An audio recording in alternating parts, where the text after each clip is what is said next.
Hello, folks. Welcome back to English 200.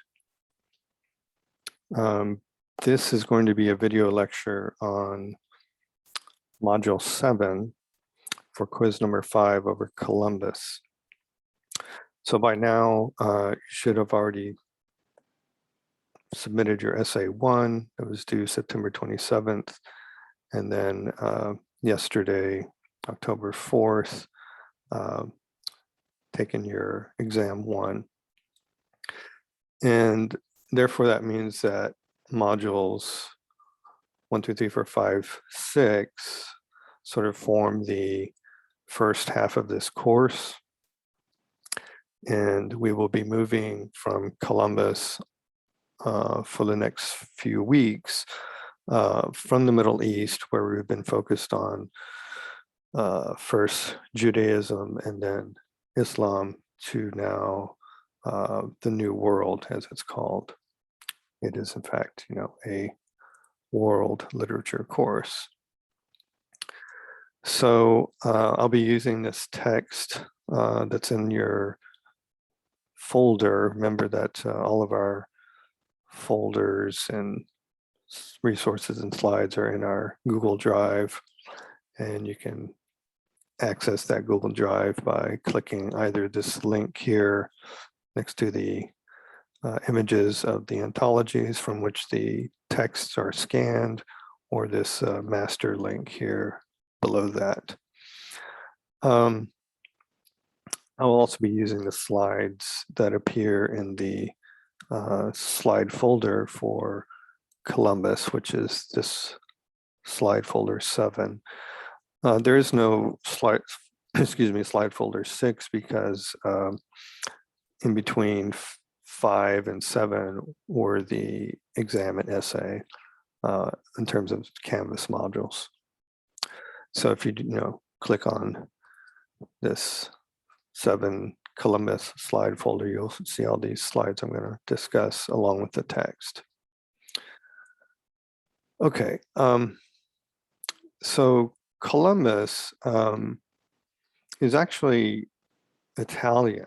A lot of people think that because he went to Spain and Spain financed his voyage or voyages, that he was Spanish. But as you can see here, he was born probably around Genoa, which is a coastal city in Italy. And then he first sought funding from Italy, but they weren't willing to provide him the money to travel. So he goes to Queen Isabella and King Ferdinand of Spain to fund his first voyage or expedition in 1492. So switching to these slides here that are, I'm going to use them on my computer, but you can, of course, view them in the slide folder.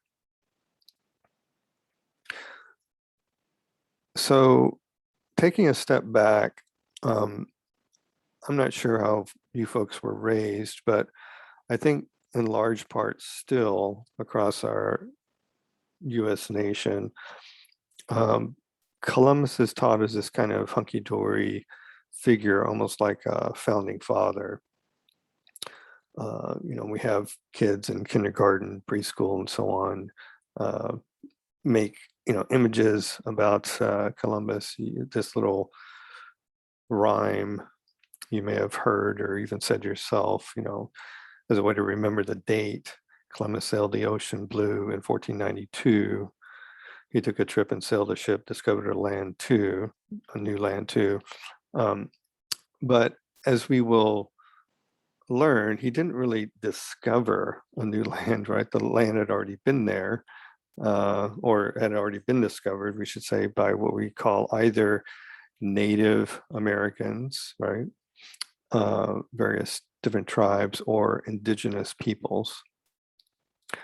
And this representation of Columbus as being a kind of, positive figure has really, and understandably, caused some backlash, so that I don't know if you all work on a Mac or a PC, but if you're working on a PC, excuse me, a Mac like I am, you can see here that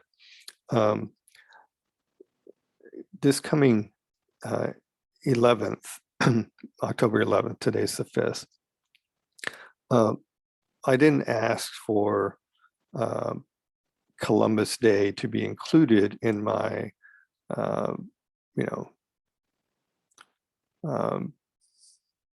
preloaded Mac calendar, but it does.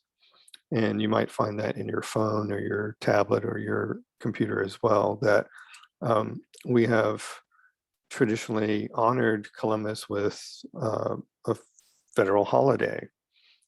But over the past half decade or so, there has been some pushback to that. And now there's something called Indigenous Peoples Day, which is understandably a counter to Columbus Day. Perhaps in your lifetime, you might see that Columbus Day no longer exists, just like we're tearing down, Confederate statues and renaming military bases and whatnot, that Columbus Day will no longer appear on a map like this automatically. Anyhow, so these ships here representing the Nina, the Pinta, and the Santa Maria are, a reminder of how he traversed the Atlantic Ocean to come to the New World, as we call it.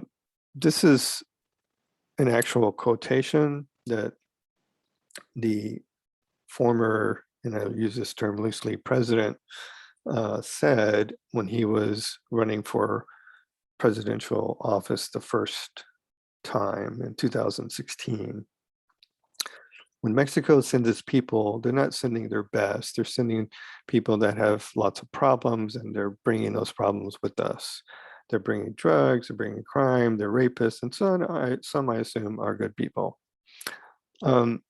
So in doing so, in saying this, Trump was fond and is fond of setting up an enemy, perceived enemy or real enemy. It doesn't matter to him. He just wants someone or something to fight against. But these kind of negative stereotypes of, people from another country, particularly what we call Latin America, drug runners and they're criminals and they're rapists, really unfairly characterizes a massive group of people and geography, as we'll see. There's a kind of retort to this with this little cartoon, imagining the indigenous or native people seeing Columbus or Spaniards come across from the Atlantic and saying, they, meaning Europeans, they're not sending their best, they're bringing drugs, they're bringing crime, they're rapists, and I assume some are good people. And this representation is actually historically accurate. That is, they did bring drugs, not just alcohol, but other kinds of drugs. They certainly brought crime. Not to say that, native peoples didn't have their own kinds of crime. And we'll learn later with Cortez and Bartolome de las Casas in a couple of weeks, different readings, that the Spaniards in particular, the Spanish conquistadors, as they're called, Spanish conquerors, were in fact rapists of native peoples. This meme here kind of encapsulates what we basically call colonialism, right? Let's celebrate Columbus Day by walking into someone's house and telling them we live there now. So this is what is in effect gone on since 1492. That is to say, Europeans have traversed the globe and they have set up camp, if you will, and impose their will, culture, language, religion, values onto people who already have their own language, religion, culture, and values. Um, so this human migration map, and there are two different versions of this, show that over literally tens of thousands of years, the furthest back we can go, at least right now, in terms of what's called the paleontological record, the record of both dinosaur and ancient human fossils, and the archaeological record of human beings, show that as far as we know, the first humans came out of Africa, right? In this case, roughly 65,000 years ago. And we know this because we have skeletal remains to confirm their age. And what you have here are these different migration patterns over tens of thousands of years. So notice that one goes from here, Eastern Africa, through what we know as the Arabian Peninsula today, Saudi Arabia, Yemen, Oman, across, to India, and then down to Southeast Asia, and eventually to Australia. And I'm pointing this out because if you've ever noticed or seen what we call Aboriginal Australians, or native Australians, if you will, Indigenous Australians, they are not anything like, Crocodile Dundee and the European colonists, but they are of very much darker skin. They, do not have straight, shiny hair, and they look sort of in effect like what we might think of people from Africa. But again, if you look at this migration map, there's no surprise that genetics follows through, right? So similarly, if you follow this migration pattern from out of Africa through what is technically, we call the Middle East, but far western continent of Asia, through Asia itself, and then through what is called the Bering Strait. There used to be, tens of thousands of years ago, right after the Ice Age, what was called a land bridge, an ice bridge from present-day Eastern Russia to present-day far western Canada and Alaska, so that people could literally walk across, a glacier, basically, to a new land that had never been discovered before. And in doing so, they, of course, these people that originally, came from the eastern portion of Asia, they brought with them, their language, their culture, but also their genetics. And so if you've ever looked at anyone who is, let's say, Peruvian,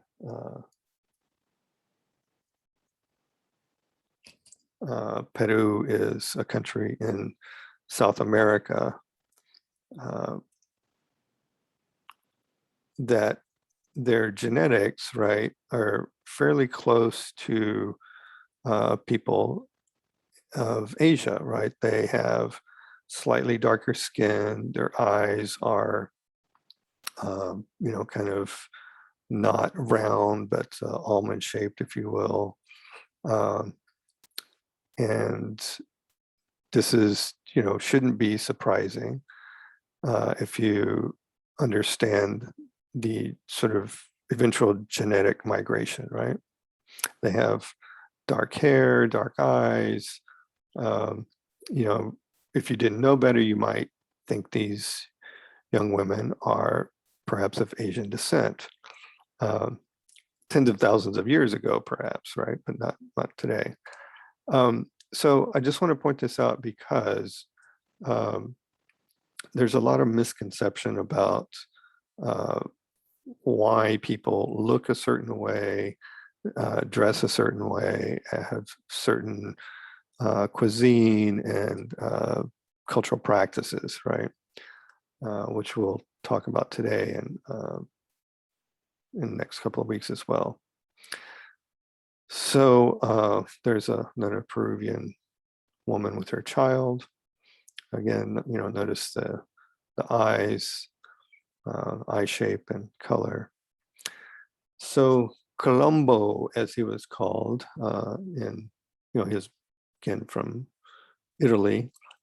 Cristo Colombo is represented in many different ways. This is probably the most accurate portrait of him. And he's dressed as a ship's captain, if you will, because he was, but before he began as a captain, he was a map maker and navigator.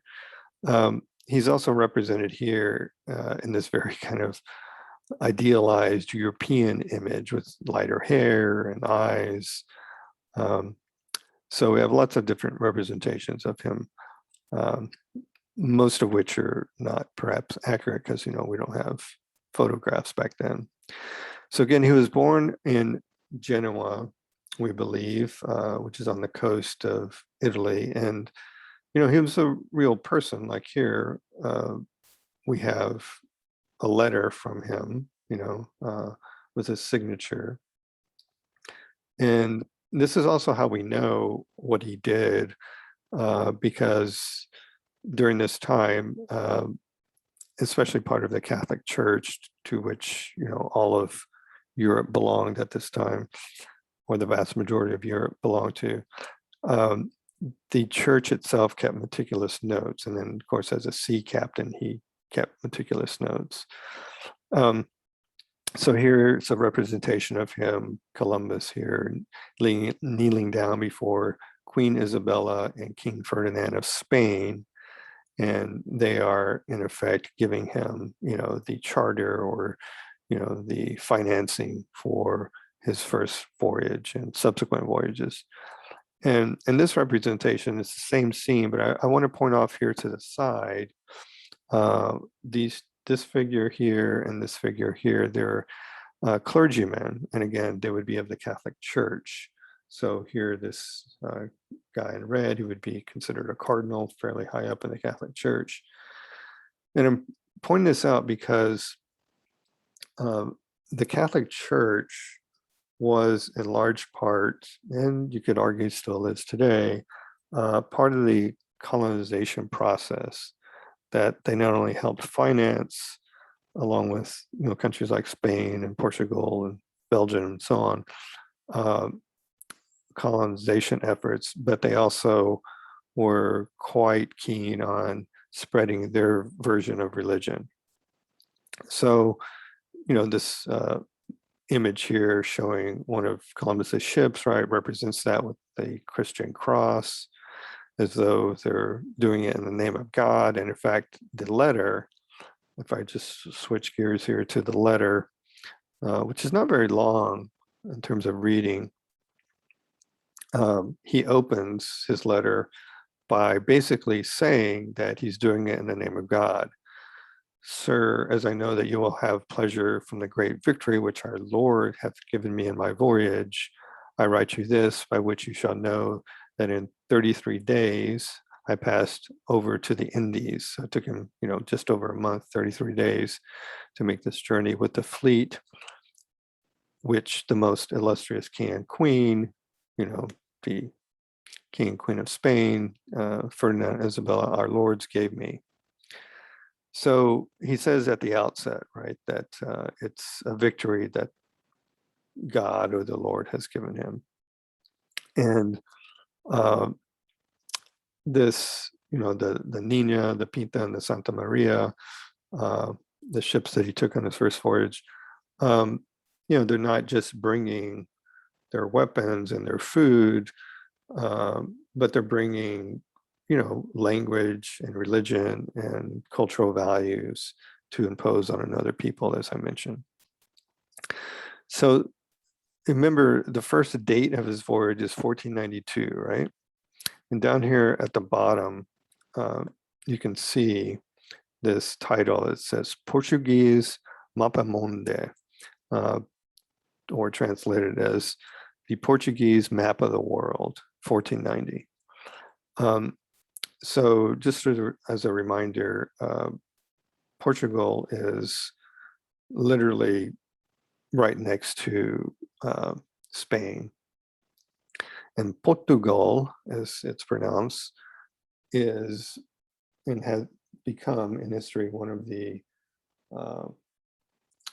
greatest colonizers on the planet, even though it's a tiny country. So here's Portugal and here's Spain, all right?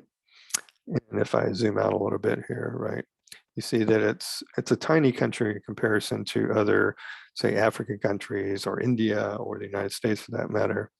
But, you know, if you think of one of the largest countries on the globe, Brazil, it currently, of course, their language is Portuguese. It's not Spanish because Portugal colonized Brazil. But Portugal, as you know, along with Spain, one of the, you know, strong, great colonizers. This is how they, in 2 years before Columbus takes his journey, this is how they viewed the world. So that you can map out here fairly easily that this is the Mediterranean, there's Italy, this would be Greece, and of course this would be Spain and Portugal. And then we can, you know, it says Africa right there, right? You can fairly easily make out the west coast of Africa. But as you move further and further east to what we would call, you know, the Middle East and then India, and then way further, say China and, you know, Japan, it becomes less uncertain the further east you move on this map. And so the whole point of the exploration was to understand what was going on the east coast of the world, if you will, because they believed it was all one kind of landmass. So, you know, this map, which again, you can blow up like this, you can see here, this is Africa represented by these stereotypical figures. But each one of these names, if you will, is a known quantity or known place along the West African coast. So that, you know, they had Europe and Northern and Western Africa pretty well mapped out, but not the rest of the world. And I think you all know, or you may remember Marco Polo, that little game you might play in the pool. That Marco Polo in the 1200s or 13th century made several journeys to what we now know as, you know, the Asian continent, you know, coming from Europe. And in doing so, he, you know, observed and noted and brought back information to Europe about, you know, just what was out there. And in effect, establishes what we call the Silk Road, meaning, you know, if this over here is present-day China, then there eventually was this trade route established along the, you know, Asian continent here, eventually to Europe to transport goods and, you know, tea, for example, and silks that Europe did not have. So ultimately, the exploration is really about natural and human resources to be exploited by the colonizers. This is a map you can blow up to quite some detail if you want, about the different places they viewed or you know, the way they viewed the world at the time. This one is upside down as the way it appeared. The other one is right side up. So this image here, again, if Lisbon, Portugal is the capital of Portugal, which it is today, that means that this is Portugal here, and then next to it would be Spain. And of course, this would be the northwestern coast of Africa. So this was what was known to in 1474, a couple of decades before Columbus sets out. this is what was known of, the land, if you will, beyond the western coast of Europe and Africa. They knew there were some islands out here in the Atlantic, like the Canary Islands, from which Columbus actually sends his letter. They had a sense that maybe there was some, islands, which we now know are the West Indies or the Caribbean islands, but they thought they could just travel straight across the Atlantic Ocean to get to what they call Cathay. In fact, he mentions Cathay specifically in the letter. Let's see here, right? When he reached the West Coast, right, he found it so large that I thought it might be the mainland, the province of Cathay.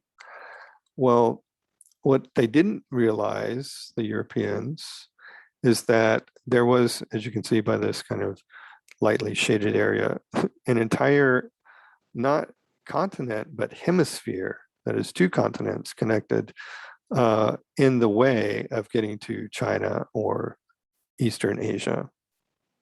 So this is how we end up with the misnomer, the wrong name of the West Indies, or the Indians, as they have been called, because Columbus thought that once he traveled straight across, and then of course he hit what is present day Bahamas first, these islands down here in the Caribbean, he thought he was actually encountering people from India because their skin was darker, right? They had darker hair, and had no clue that, oh, you're not anywhere near the continent of Asia, which, if we go back to these maps here, right? India is called the subcontinent of the Asian continent.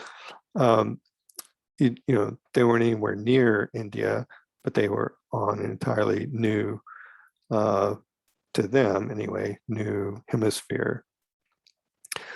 Thus, we get the term the New World, but it wasn't new to, as I showed you with that migration map, it wasn't new to the people who had been living there for thousands of years.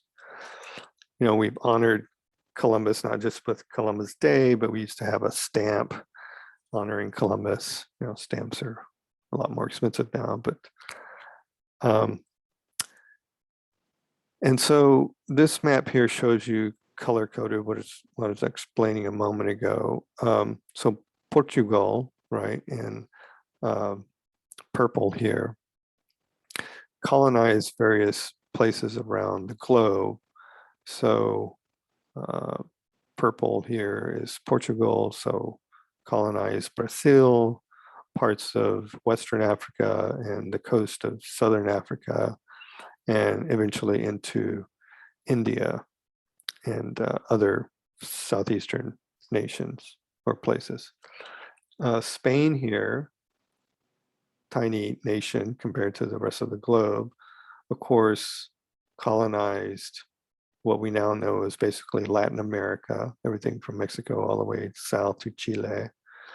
And thus, everyone from Mexico all the way down to Chile, except for Brazil, their official language in all of those countries is Spanish.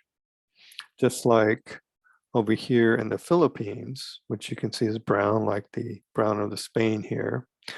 The Philippines, it's not, Spanish is not their official language, but they are by and large Catholic. They have lots of Spanish influence in their language and their cuisine and values, because of course, as you can see, Spain colonized originally the Philippines.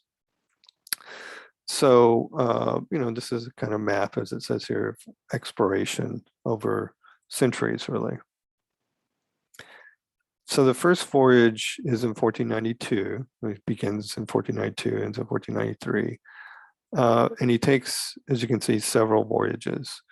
But I want to point out here with these arrows and the diagram here that Columbus never, ever sets foot on what we think of as American soil. He only explores islands here in the Caribbean. And therefore, you may wonder, well, why do we honor him, right? It had nothing to do with America per se. Well, he had a fellow navigator and sailor friend named Amerigo Vespucci, also Italian, as you can see here.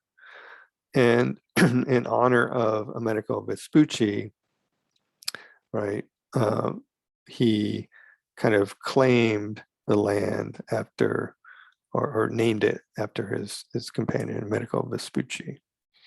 And therefore we get America. But if you think of Columbus himself, I'm just going to start typing in this Google map here. There's so many places around, this nation, really this hemisphere, that are named after Columbus, right? So if I just, go out here, there is, of course, Columbus, Ohio, which is the capital of Columbus. There's the country of Columbia itself. There is Columbia University in New York City. There's South Carolina, which has Columbia, South Carolina as one of its main cities. So we honor the, man, if you will, the explorer, with names all over the country of Columbus. And so, keep in mind that when you're discussing Columbus, to remind people that he never stepped foot on American soil. So why did we actually, honoring him? As I mentioned before, because he was a ship's captain, eventually an admiral, he ended up, you can see here the different voyages, right? He, of course, as a ship's captain has to do, whether it's in Star Trek or in the actual ocean, you have to take meticulous log notes, captain's log, to know where you are. So we have records of all of these voyages, exactly where he was on certain days, right? And again, you can see here that, this is Florida, that he never set foot on American soil, as we call it. The very first land that he discovered, if you want to call it that, or he encountered is more accurate, are the islands of Bahamas that are off the southeast coast of Florida. Then eventually he explores, Cuba and present-day Haiti and Dominican Republic. And as he's doing this, as he's exploring, he's renaming them, right? He even says right here, the first island, which I found, I gave the name San Salvador, not to be confused with the country of El Salvador, which is in the Central America. And the Indians call it Guam, which is really, again, present day Bahamas. The second, I named the island of Santa Maria de Concepcion, the third, Fernanda, the fourth, Fair Island, and so on, right? So what he's doing is he's taking lands that have already been previously discovered and inhabited by native peoples for thousands of years, and he's just stripping away any kind of name or identity it might have to them and overlaying on top of that, imposing a European kind of naming system. If you think back to, Genesis, one of the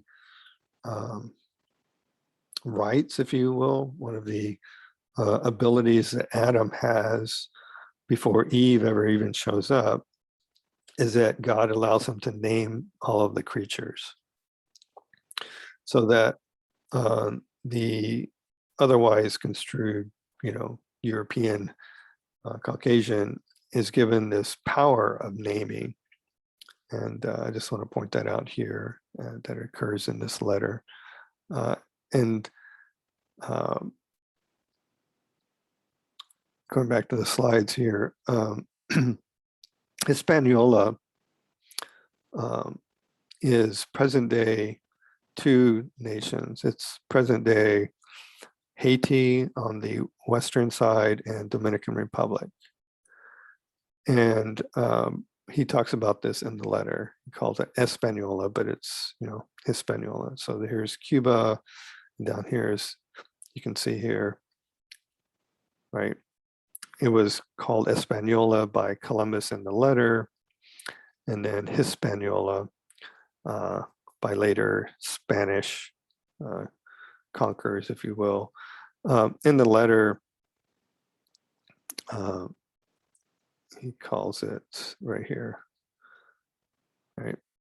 I saw another island to the east, 18 league. A league is a unit of measurement of length in the ocean. 18 leagues distant from this, to which at once I gave the name La Española. Now, in the very root of that word, right, is Spain or Spanish, right? In fact, it's where we get the root of the word Hispanic as well, right? So anything that, has the word Hispanic in it has its kind of cultural origins from Spain.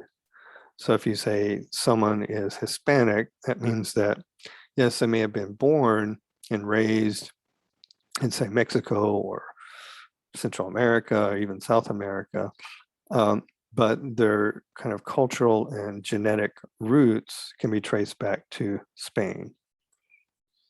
So here is a map, an old map of present day Haiti on the western side and the Dominican Republic on the right or eastern side. And they're color coded differently because these two countries were basically colonized by two different countries. That is to say, Haiti by France and Dominican Republic by Spain. And they continue to have strife with each other. So in this map, called the Age of Discovery, what you can see here is, again, Portugal kind of going into all of these African ports and eventually to India and Southeast Asia, and then Spain, into, again, present day, southern United States, all of Latin America, and then all the way, as I mentioned before, into Southeast Asia, including Philippines. But I want you to think of, and they did call it Nuevo España, that is New Spain. Think of all of the names that we have currently in the United States that are indebted to Spanish. I'll just name some of them.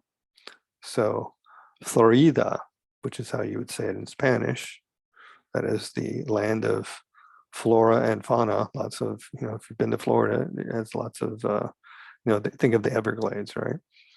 And then going all the way to Texas, this is before France, got a hold of Louisiana and the Louisiana Purchase. In Texas, you have places like San Antonio, El Paso, Nuevo Mexico or New Mexico as a state.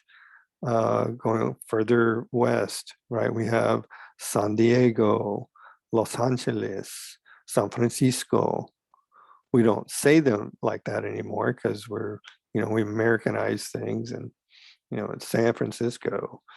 But all of those words and many, many more are indebted to the colonization by Spain of, present day southern United States, as well as, of course, Mexico, Central America, and South America. if you want to kind of get a handle on the different territories that eventually are divided up by various colonizers, right? So if you think of the 13 colonies here on the eastern seaboard of the United States that eventually become, British territory. At the same time, you had Spain, the Bourbon family claiming Louisiana and this huge swath of land called Louisiana Purchase because it was purchased by the Brits or Americans later. So Napoleon could fund his wars. But this whole green area of, New Spain, right, is because, of course, in 1492, Columbus sets in the wheels in motion for this colonization. So this is another map to show you, just what areas and people, claimed land for themselves. But again, remember that there were already people there. And so that's another kind of cultural value that was not part of the native or indigenous peoples. That is to say, they would never walk up to a new land that they had never seen or discovered before and plant a flag and name it and say, okay, this is now land that is ours, or I claim it in the name of the king. They had a much more communal sense of property. And so think of the notion of today, how we have like literal plots of land, or you'll see surveyors out there surveying the land to make very precise down to the foot and inch of, this is where the fence line is. This is, my property. This is your property. That was not a native or indigenous notion. That is a very European notion that you could plot out a very specific territory and claim it for one people or another. Notice here how, though, you can see the natives, if you will, the indigenous people in the background. And, this is a representation of Columbus landing. No one was there, but, we have lots of accounts of it, including his own.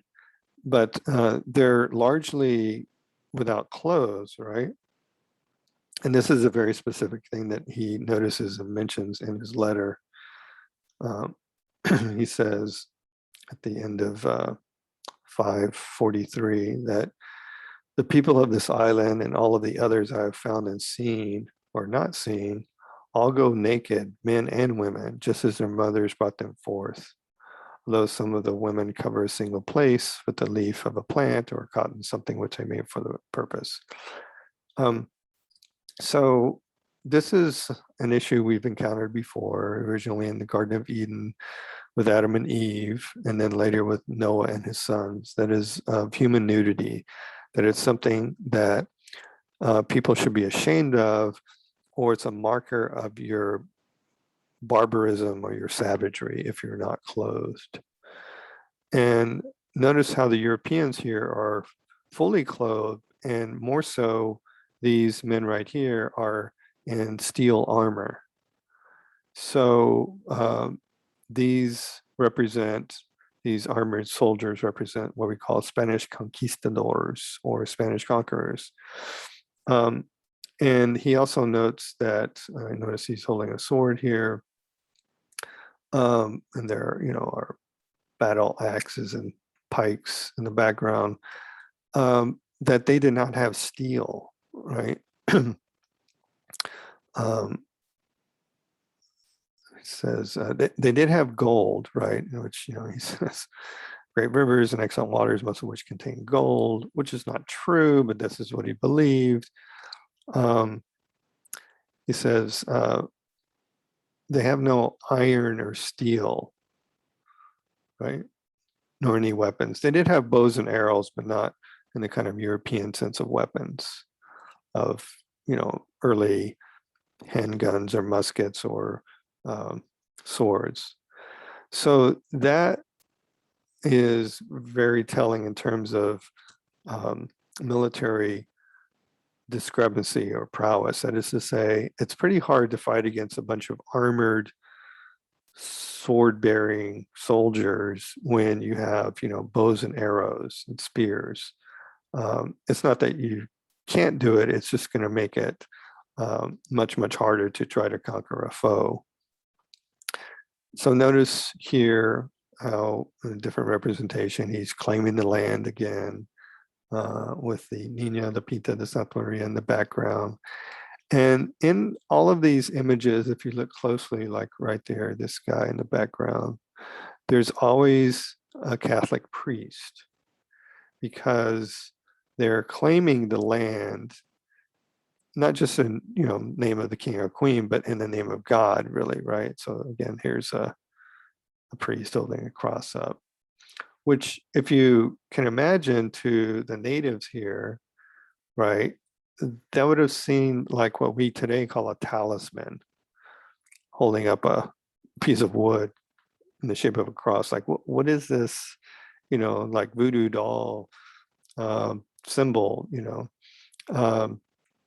and we'll learn with Cortez next week that what happens with the incursion of Europeans in the New World or the indigenous inhabited world is that they do not like the current religion or belief system of the natives.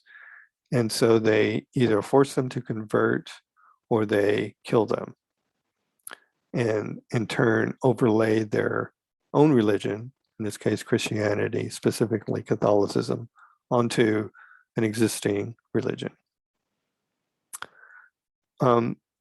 So this image here, probably closer to Columbus's era, but certainly not 1492, is representing what he describes in the letter, which is they had a bartering or trade going on, right? And he says in this a very kind of damning thing about them. They, mean the natives, they took even pieces of broken barrel hoops. In other words, they took items that the Europeans or Spaniards didn't have any value for because, you can't do anything with a broken barrel hoop anymore other than melt it down, and gave whatever they had, like what? Like senseless brutes. So that phrase, senseless brutes, tells you what Columbus thought of these native peoples, that they had no clue, that they were senseless, that they were brutish, that they were savage. I mean, because who would do that? And so much that it would seem bad to me, as though he has like a conscience, like, we were giving them basically our trash, things that we didn't value, and they were giving us, all their valuables, right? And therefore, maybe I thought it was bad. I forbade it, and I gave gratuitously 1,000 useful things that I carried in order that they may conceive affection and furthermore may become Christians. I'm going to read that again and ask yourself, what is the motivation for giving these 1,000 useful things? That they may conceive affection, they may like him, right? And more importantly, they may become Christians. So the end goal here is to basically convert what they would call heathens or brutes to their way of life, to Europeans' way of life, through learning their language, adopting their religion. But what this calls into mind is something we'll talk about certainly with Cortez, is this notion that somehow the natives are not really cultured, or their values, their religion, even art are not valued. Is this notion of what we call cultural relativity. some of you may have learned this in sociology, history, or so on. It's this notion that cultural norms and values derive their meaning within a specific social context, meaning if you want to understand a culture and people, you need to evaluate them and the culture on its own terms, not how you think the culture or people should behave or function, but how they within their own culture functioned. Sort of like, what anthropologists do, which is they look at a culture, they observe it, they record it, but they don't try to change it or interfere in it. And therefore, the relativity part is, things are relative, things are different from each other, they're not all the same. But what colonizers invariably do is they try to impose their will and religion and culture, language, and so on onto others. So here again, representing the nudity that they found, brutish or barbaric. This is an example of a Spanish conquistador. Remember, he's all, in armor, which would have seemed fairly fascinating, but perhaps also frightening to the natives who didn't have much weaponry at all. Speaking of which, let me go back to these images of Columbus here, in the name of God, coming across on the water.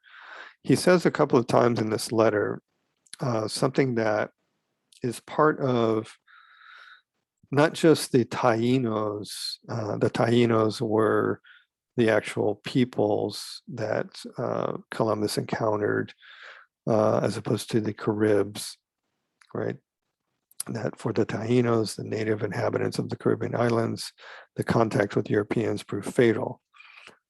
So, right, they did bring war and they brought smallpox,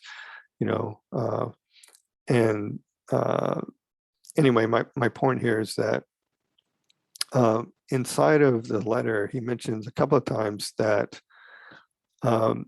they were participating in, the Europeans were participating without really knowing it in a prophecy, basically, that the Europeans were from heaven. And it says here, let me find it. To this day, I carry them with me who are still of the opinion that I come from heaven, as appears from much conversation which they have had with me. And they were the first to proclaim it wherever I arrived. And the others were running from house to house to the neighboring villages with loud cries of, "Come, come, see the people from heaven." So in both present-day Mexico and the Yucatan and the Caribbean islands, among indigenous people in general, there was this notion, because remember, they were not Christians or a monotheistic religion, they were a polytheistic religion. Think of the Greek gods or Roman gods, multiple gods. There is a belief that a fair-skinned man or people would come across the ocean from heaven, and that was sort of like their Messiah, their God.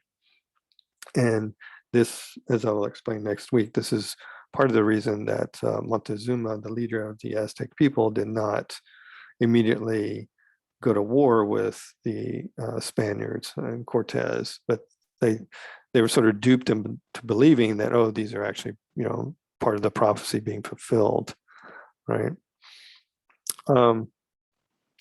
So going back to the slides here. Some more trading going on in this slide. This last image here in the slide folder shows you really what the gist of colonization is about. It's about, as I mentioned earlier, the exploitation procurement of natural resources for profit. And these arrows show in various ways over different centuries what goods and natural resources were brought, as well as disease, in different directions. So things like from the present day, Yucatan in southern Mexico, when Cortez and his men conquer and rape the women and whatnot, when they came back, they brought corn and potatoes, tobacco, beans, squash, peppers, cacao, and syphilis, right? And then spread it to Europe and Africa. When Europeans came to largely, present-day Canada, the Hudson Bay Company, and the fur trading, all that, they took with them across from Europe cattle, horses, pigs, wheat, rye, smallpox, and other diseases, right? And so, this was really the kind of flow of human goods and natural resources that was the foundation for colonization.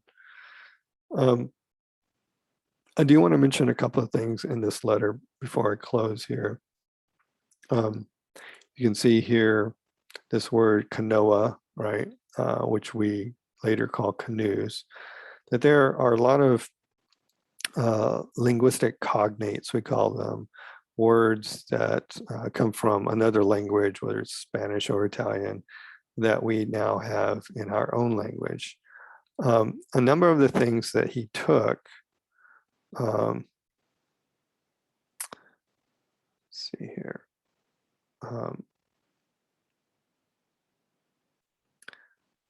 Let's see, is that the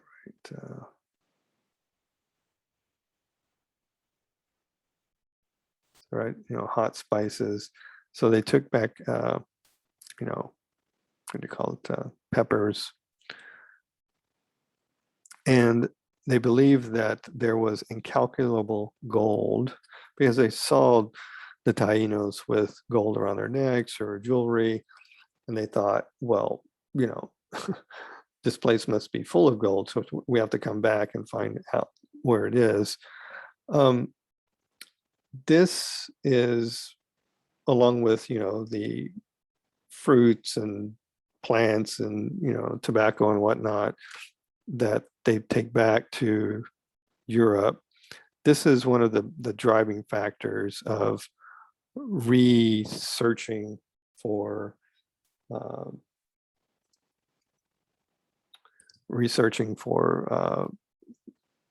various places in the new hemisphere, because they believe that there was somewhere a mother lode of gold. There must be. If we see all this gold around, right, there must be. So if you go read about El Dorado, which is this fabled supposed place that the Spaniards in particular kept looking for, then they would have a wealth of gold. The problem is they never found it. And they found pockets here and there, but never this massive city of gold that they thought there was supposed to be.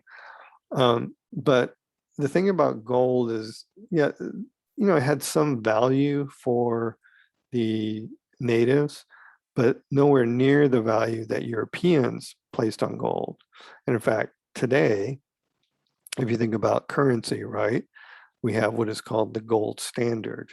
That is, currency in its kind of fundamental form was and still remains based on the value of gold bullion, gold bars, right?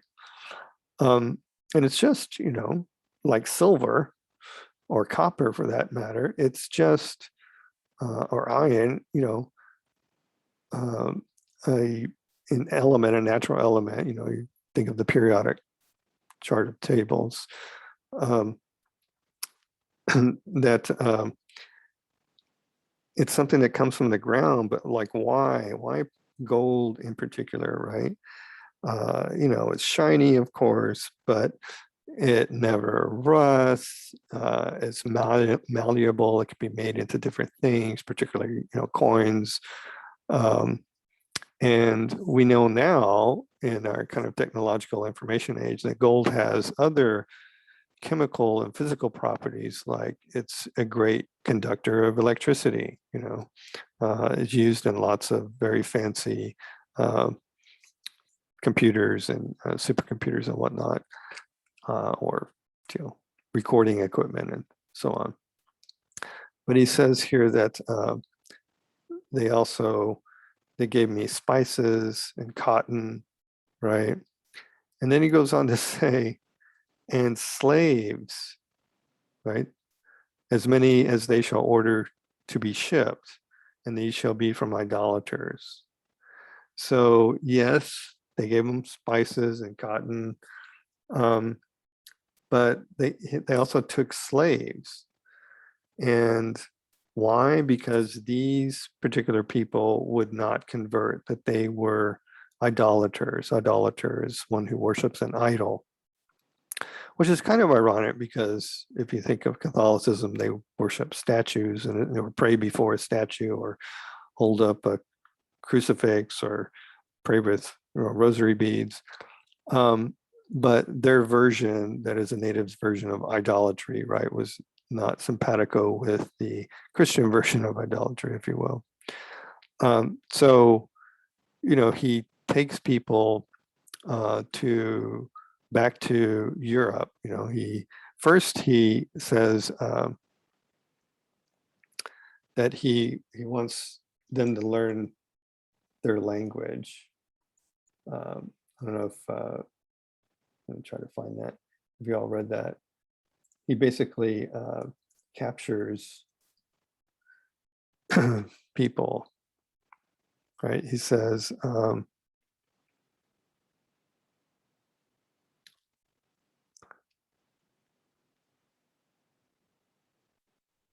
that he wants people to learn their language so he can convert them to our holy faith, right? And, you know, it's not unlike what missionaries have done in the past, whether it's in Africa or South America or Southeast Asia, right? We want to provide a school for you and clothes and a place to worship so that you can adopt our language, right? So it's a pretty kind of devastating thing to think about why we supposedly honor Columbus.